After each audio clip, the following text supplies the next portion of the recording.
আগে ভিউয়ার্স যারা ভিডিওটা দেখছেন খুব গুরুত্বপূর্ণ। আমি দেখেন ভুট্টা কেমনে খাই।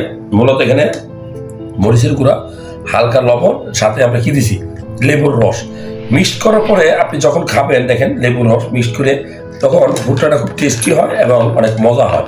কাঁচা ভুট্টা কেন খাবেন? এই কাঁচা ভুট্টা আপনার বীজের ঘনত্ব বাড়াবে, গ্যারান্টি নেব। কারণ এটা আল্লাহ প্রদত্ত সৃষ্টি ফল। এটা আমরা আপনি খেতে পারেন, সাথে রাতের বেলা আপনি ঢেঁড়স খেতে পারেন। কাঁচা ঢেঁড়স, ছোটো ছোটো কাঁচা ঢেঁড়স খাবেন, দিনে 2টা করে ঢেঁড়স খাবেন রাত্রেবেলা।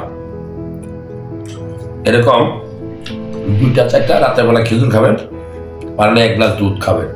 এই যে খাবারগুলো বলছি, সাথে যদি পারতেন আরো কলা খেতে পারতেন, বা আপনি ছোট একটা আপেল খেতে পারতেন।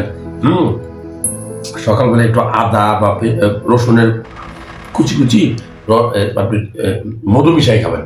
এই খাবারগুলো খাইলে আপনার বীর্য গাঢ় হবে, টাইমিং বাড়বে। আপনারা খেয়ে দেখতে পারেন, 6 মাস 1 বছর দেখেন রেজাল্ট আসে কিনা।